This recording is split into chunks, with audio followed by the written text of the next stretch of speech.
Hi, this is Deboki, and today I'm going to be reviewing Crooked Kingdom by Leigh Bardugo.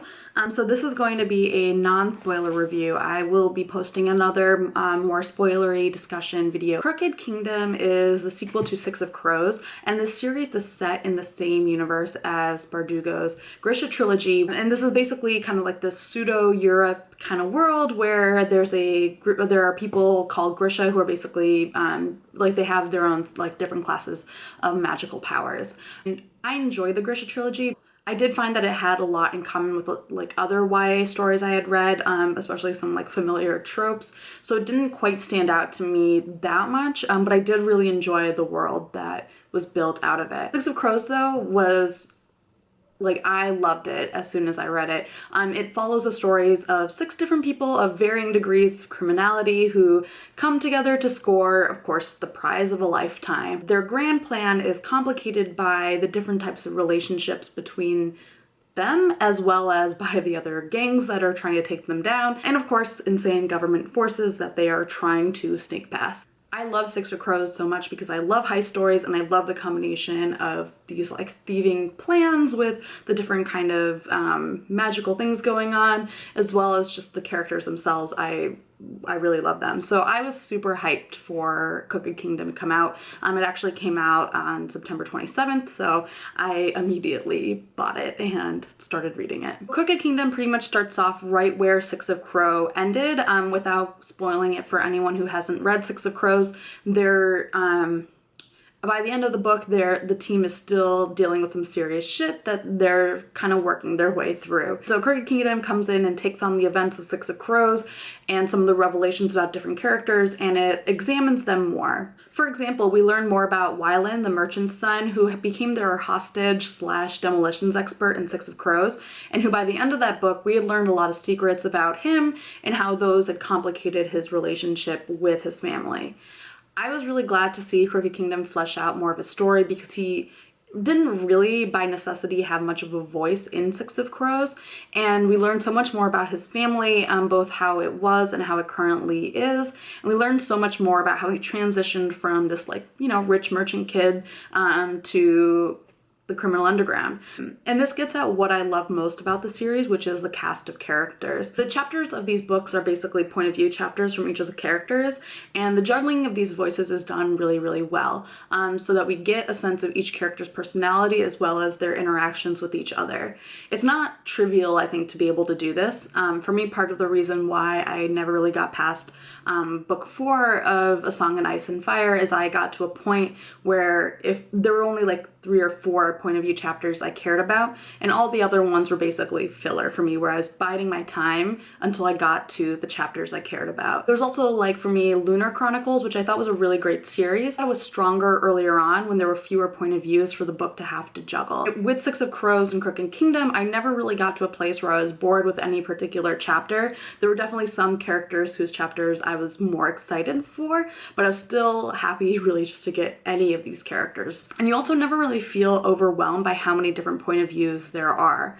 I felt each one did a really good job of kind of illuminating the characters' internal dialogue and their internal struggles, and also revealing more of their past while still being able to move the story forward. Bardugo does a really good job of using each character's chapter to tell their own story, but also to illustrate their relationships with each other, whether they be distrusting, platonic, romantic, or some combination of all 3. This really helps to build not just the romantic relationships, but also the friendships that especially love the friendship between Inej and Nina, which might be the one that everyone is in least denial about. So Inej is this acrobatic underground spy, Nina is a Grisha soldier who got separated from her army, and they seem to have a really deep understanding of each other, probably because there are some pretty big similarities between how they ended up in the same city, and I just think every time that they see each other, you can just like feel their joy. This is one of those series where everyone gets paired up with each other, which is something that can get really eye-roll inducing, but I think Bardugo does a really good job of keeping each romance very distinct from each other. There's kind of like that love-hate, we are total enemies relationship. There's we have a lot of issues from our past that we need to sort out. There's also just kind of like a fun, flirty relationship that becomes deeper over time. I just think that they are really separate. They're so distinct from one another that you don't feel like you're like reading the same like romantic spiel over and over and over again. It also never feels like any of these pairings are forced, in part because the plot, both like narratively and the heist plot that they're like undertaking, they always come first. And when the romance does come in, the writing is really, really good. There's a scene in Crooked Kingdom where two characters barely touch, they all barely even talk to each other, and I just felt like it was so well written that it was just as intense as any like super smutty scene in a romance novel. The flip side of the main cast being so well drawn out is I actually felt like some of the side characters came off as more flat than they would have in any other book. Not necessarily the villains, who I did feel were kind of vividly drawn out, but basically some of the characters who by accident of birth or marriage end up drawn into the group schemes, they felt a little bit more one note to me. While the main cast is full of these incredibly complex characters with vivid and terrible pasts that you can imagine even when they're not fully detailed, these supporting characters felt more one note, in part because they're often relegated to the same joke. And the jokes are funny and it doesn't ever feel like too repetitive, but it does stand out when it's cast against the rest of the characters. But this is like a relatively minor complaint and it's not something that ruined the book for me in any way. Getting back to that humor, it is really, really well done, along with the action scenes, which I think do a really good job of keeping you immersed in what's going on without getting too bogged down by technical detail. And there's some times where that humor gets combined with the action scenes, such as like this mystery new assassin who has the ultimate villain trait of talking way too much, and the results when that happens are just amazing. Crooked Kingdom manages to take in the many plots and schemes of Six and Crows and ramp them up even more.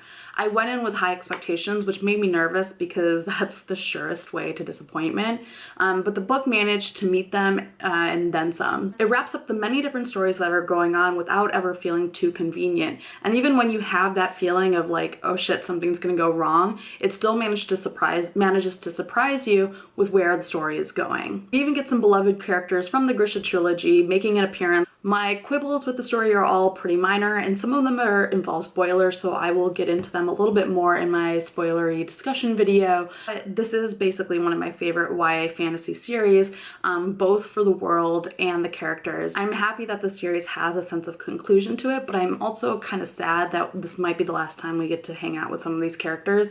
I will say that if there's ever a series about Inej taking on human traffickers, I will be the first in line to get it. I will be obsessed with it. I will be unable to talk about anything else for a long period of time. So please make that happen. So yeah, that's my review for Crooked Kingdom. If you've read it and you want to talk about it, please do that below. And yeah, bye.